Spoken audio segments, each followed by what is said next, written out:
समूह का हमारे चैनल में हार्दिक स्वागत है। आज का वीडियो पॉडकास्ट साइंस के 50 ऑब्जेक्टिव प्रश्न का 8वां पार्ट है, जिसके सभी प्रश्न अति महत्वपूर्ण हैं, जो 12 की वार्षिक परीक्षा के साथ साथ अन्य सभी प्रतियोगी परीक्षा में बार बार पूछे जाते हैं। इसलिए आप सभी से अनुरोध है कि इस वीडियो को शुरू से अंत तक अवश्य देखिए और इसे लाइक और सब्सक्राइब अवश्य कर दें, ताकि हमारे चैनल पर आने वाले सही उपयोगी वीडियो का नोटिफिकेशन आपको मिलता रहे। आज के इस वीडियो का पहला प्रश्न है, पॉलिटिकल साइंस में ऐसे प्रश्न जो कि विभिन्न चिंतकों से, विभिन्न विचारकों के संबंधित होते हैं, वे अभी 12वीं की परीक्षा में 5-7 प्रश्न से अवश्य पूछे जाते हैं। तो इसलिए इसके सभी प्रश्न अति महत्वपूर्ण है। और पहला प्रश्न है, प्लेटो ने अपनी अंतिम रचना लॉज में उपाध्यक्ष राज्य के लिए जनसंख्या कितना बताया है? जिसका उत्तर आएगा 5040। अगला प्रश्न है, प्लेटो ने आदर्शवादी ग्रंथ रिपब्लिक को मानता है न्यायिक विषयक ग्रंथ। यह ग्रंथ न्यायिक विषयक था। न्याय से रिलेटेड इसमें सभी उसके थॉट दिए हुए हैं। अगला प्रश्न है, तर्क वितर्क द्वारा सत्य की खोज करने वाली पद्धति का नाम है? इसका उत्तर आएगा द्वंद्वात्मक पद्धति। अगला प्रश्न, प्लेटोनिक प्रेम होता है? इसका उत्तर है ईश्वर तथा मानव के बीच प्रेम।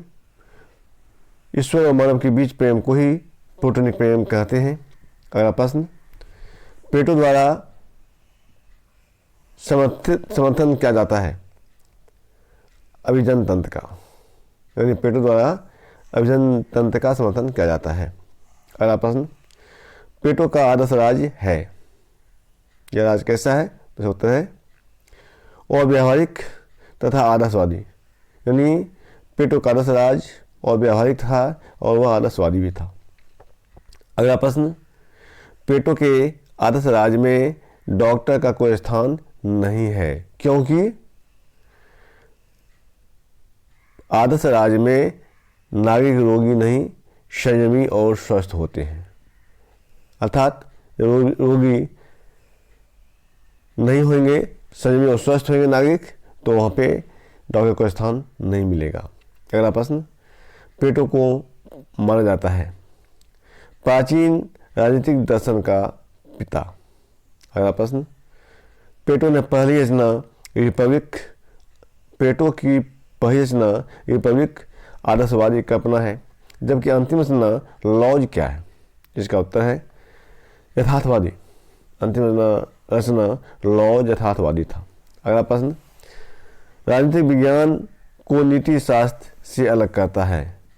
ये अरस्तु ने ही राजनीतिक विज्ञान को नीति शास्त्र से अलग किया। अगला प्रश्न, अरस्तु की प्रमुख रचना क्या है? इसका उत्तर आएगा पॉलिटिक्स ही अरस्तु की प्रमुख रचना थी। इसके अलावा और उन्होंने बहुत सी रचना किए थे, लेकिन इसमें सबसे अधिक इम्पोर्टेंट है पॉलिटिक्स। अगला प्रश्न, अरस्तु को सर्वोत्तम पाठक तथा ज्ञान का साकार रूप जैसी विशेषणों से किसने संबोधित किया? इसका उत्तर आएगा प्लेटो। अगला प्रश्न, अरस्तु को माना जाता है प्राचीन राजनीतिक विज्ञान का जनक। अगला प्रश्न, अरस्तु ने तो दास प्रथा का समर्थन किया और कहा कि यह अति आवश्यक तथा लाभदायक है, यानी दास प्रथा अति आवश्यक भी है और यह लाभदायक भी है। अगला प्रश्न, अरस्तु के गुरु का नाम प्लेटो था, परंतु उसके शिष्य का नाम क्या था? अरस्तु के शिष्य का नाम था सिकंदर। अगला प्रश्न, अरस्तु ने के अनुसार तमाम सद्गुणों का योग है पुण्य न्याय। नेक्स्ट, अरस्तु की नज़र में क्रांति का अर्थ होता है शासन व संविधान में परिवर्तन। अरस्तु ने शासन और संविधान में परिवर्तन को ही क्रांति कहा और उसे मानता था। अगला प्रश्न, अरस्तु के अनुसार राज्य का सर्वोत्तम उद्देश्य क्या है? इसका उत्तर है उत्तम जीवन की प्राप्ति। राज्य का सर्वोत्तम उद्देश्य उत्तम जीवन की प्राप्ति है। अगला प्रश्न, अरस्तु के अनुसार परिवार अनिवार्य एवं प्राकृतिक संस्था है क्योंकि इसके बिना असंभव है व्यक्ति का पूर्ण विकास। व्यक्ति का पूर्ण विकास राज्य के बिना, परिवार और प्रकृति के बिना संभव नहीं है। अगला प्रश्न, अरस्तु के अनुसार स्त्री पुरुष का मिलन होता है आवश्यकतावश। नेक्स्ट, अरस्तु ने क्रांति के कारणों में सर्वाधिक जोर किस पर दिया? तो इसका उत्तर आएगा मनोवैज्ञानिक कारणों पर। अगला प्रश्न, अरस्तु के आदर्श राज्य में किसकी महत्व होती है? इसका उत्तर है कानून की। नेक्स्ट, अरस्तु के अनुसार दास संपत्ति का उपकरण है जो स्वामी को अवकाश उपलब्ध कराता है किस कार्यों को करके? घरेलू कार्यों को करके। नेक्स्ट, सत्ता बंदूक के गलियारे से निकलती है यह कथन है, यानी किसका है? यह उत्तर आएगा माओ से तुंग का। Next, what is to be done किसकी रचना है? इसका उत्तर आएगा लेनिन। नेक्स्ट, लाल सेना का स्थापना किसने किया था? इसका उत्तर है माओ से तुंग ने। नेक्स्ट, मार्क्सवादी किस माध्यम से सत्ता हथियाना चाहते हैं? इसका उत्तर है हिंसात्मक क्रांति के द्वारा। मार्क्सवादी हिंसात्मक क्रांति के द्वारा ही सत्ता को हथियाना चाहते हैं, उनका यही उद्देश्य होता था। अगला प्रश्न, मार्क्सवादी कौन से अधिकारों को वास्तविक मानते हैं? इसका उत्तर है आर्थिक अधिकारों को। नेक्स्ट, कम्युनिस्ट मैनिफेस्टो तथा दास कैपिटल के लेखक कौन है, यानी ये किनकी रचना है? उत्तर है कार्ल मार्क्स। दास कैपिटल और कम्युनिस्ट मैनिफेस्टो दोनों की रचना कार्ल मार्क्स ने किया था। नेक्स्ट, वैज्ञानिक साम्यवाद का दूसरा नाम क्या है? उत्तर है मार्क्सवाद।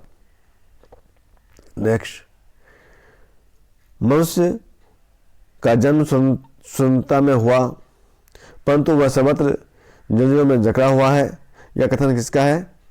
रूसो का। उत्तर आएगा रूसो।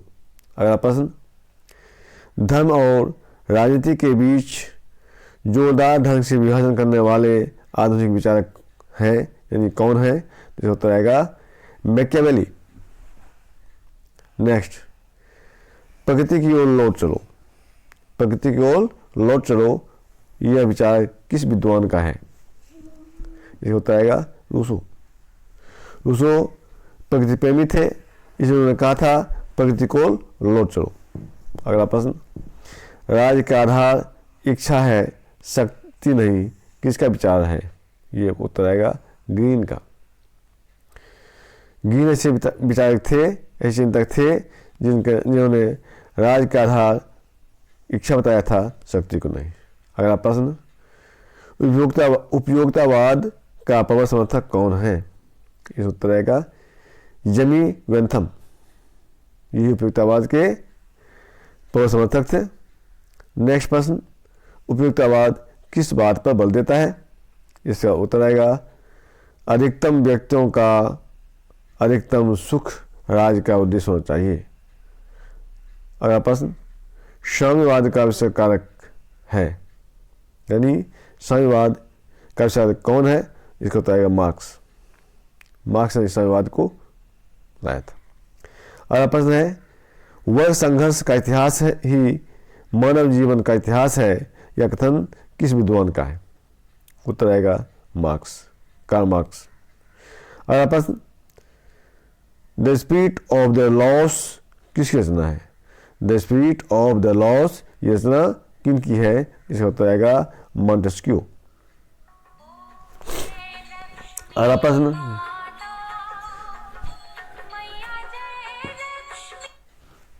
अगला प्रश्न है, डेविड ईस्टन को किस उपागम का जनक कहा जाता है? इसका उत्तर है व्यवस्था उपागम का। अगला प्रश्न, राजनीति शास्त्र का पिता किसे माना जाता है? इसका उत्तर आएगा अरस्तु को। अरस्तु को ही राजनीति शास्त्र का पिता माना जाता है। अगला प्रश्न, व्यवहारवाद राजनीति विज्ञान के किस चरण से संबंधित है? इसका उत्तर आएगा आधुनिक चरण से। अगला प्रश्न है, राजनीति शास्त्र केवल सरकार का अध्ययन है, यह किसने कहा? इसका उत्तर आएगा लीकॉक ने। नेक्स्ट, राजनीति शास्त्र किस प्रकार का विज्ञान है? उत्तर है सामाजिक। अगला प्रश्न, व्यवहारवाद की असफलता का मुख्य कारण क्या है? इसका उत्तर आएगा हद से ज़्यादा तथ्य पर बल देना। नेक्स्ट, राजनीति विज्ञान को नीति विज्ञान की संज्ञा किसने दी है? इसका उत्तर है लॉसवेल ने। अगला प्रश्न, प्रत्यक्षवाद जोर देता है तथ्य पर। नेक्स्ट, इतिहासवाद जोर देता है मूल्य पर। नेक्स्ट, किसने दरविहीन प्रजातंत्र और विकेंद्रीकरण की बात की है? तो इसका उत्तर आएगा जयप्रकाश नारायण ने। नेक्स्ट प्रश्न, कार्ल मार्क्स के अनुसार सर्वहारा वर्ग ही की क्रांति के लिए क्या आवश्यक है? अर्थात कार्ल मार्क्स ने किसे आवश्यक बताया था सर्वहारा वर्ग की क्रांति के लिए? तो इसका उत्तर आएगा मजबूत तथा संगठित श्रमिक का। और इस प्रकार 50 प्रश्नों का ये सेट पूरा हुआ और इसे आप लोगों से फिर अनुरोध करेंगे हमारे चैनल को एक बार लाइक और सब्सक्राइब अवश्य कर दीजिए ताकि हमारे सभी आने वाले उपयोगी वीडियो का नोटिफिकेशन आपको मिलता रहे और इसका आप लाभ उठाते रहें। धन्यवाद।